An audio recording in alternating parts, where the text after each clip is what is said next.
Good morning, everyone. Today I will teach remain part of chapter 5 separation of substances. So you are ready? I will teach need for separating components of a mixture. First हम समझेंगे removing harmful और unwanted components.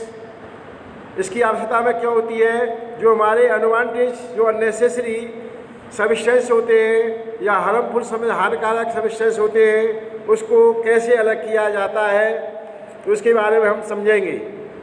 Second हम obtaining useful and desired components in pure form, तो इसके माध्यम से हम समझेंगे किस प्रकार हमारा उपयोगी है, इसके बारे में हम समझें। तो इसके 12 मेथड मैंने आपको बताए थे।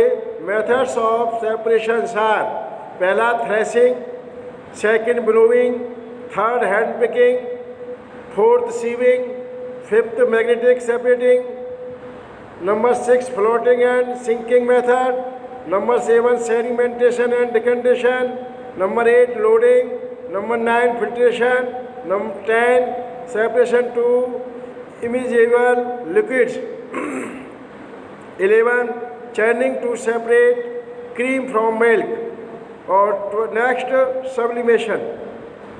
आज हम पढ़ेंगे separation of solid from other solids. तो फर्स्ट हम इसके बारे में पढ़ेंगे थ्रेशिंग। थ्रेशिंग का the process of separating grains from husk.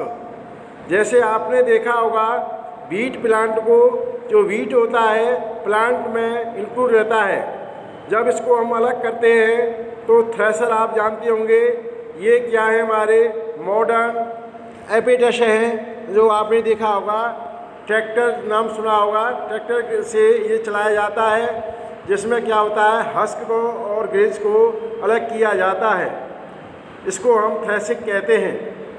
Next हम समझेंगे दूसरा विनोइंग। विनोइंग के बारे में हम समझें तो विनोइंग क्या है? The process of separation of heavier and lighter components of a mixture by wind और ब्लोइंग एयर। जैसा कि आप जानते हैं, आपने किसी फार्मर को देखा होगा वीट प्लांट से वीट को अलग करते हैं तो फिर क्या करते हैं, जो हायर इसमें हैवी और लाइटर पार्टिकल्स, आप समझिए लाइटर जो पार्टिकल्स हैं वो एयर के माध्यम से रन हो जाते हैं, उड़ जाते हैं, और हैवी जो पार्ट्स हैं या गेंस के हैवी पार्टिकल्स हैं वो क्या होते हैं, नीचे सेटल्ड हो जाते, गिरते हैं।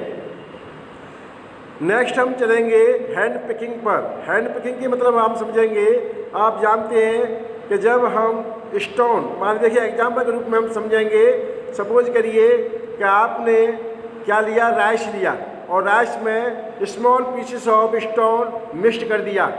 अब ये राइस क्या हो गया, अब it is not eatable part of rice.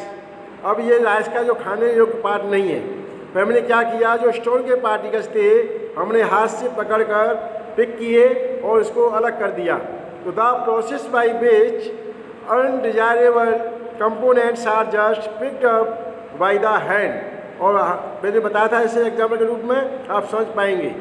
Next हम चलेंगे सीविंग। सीविंग क्या है? The process by which separate solid constituents of a mixture which differ in the their size. जैसे आपने देखा होगा घर में मम्मी को आटा सीविंग करते हुए देखा होगा, तो a sieving is the drive with many small holes होते हैं इसके अंदर, in it which allow the smaller particles to pass through.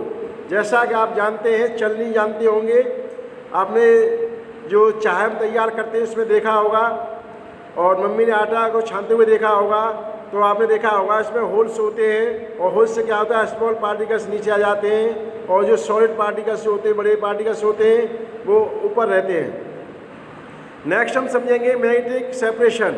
Magnetic separation के जैसे आपने ध्यान दो इस पर, process by which magnet is the move over the such the mixture. जैसे मान लीजिए हमने आयरन स्ट्रिप के क्रिस्टल्स हमने मिक्स कर दिए, मान लो सैंड में, फिर इसको हमने क्या किया, मैग्नेट की हेल्प से उसमें से रिमूव किया या उसमें से निकाला। तो इस प्रकार हम मैग्नेटिक सेपरेशन का यूज करते हैं। नेक्स्ट हम चलेंगे separation of water, soluble solid और separating solid soluble in solvent. इसके कौन कौन सी विधि है, सेकंड में समझे हम, separation of water, soluble solid और separating solute soluble in solvent. इसको किस प्रकार से हम अलग करेंगे इसके बारे में आगे समझाऊंगा। Thank you my dear students.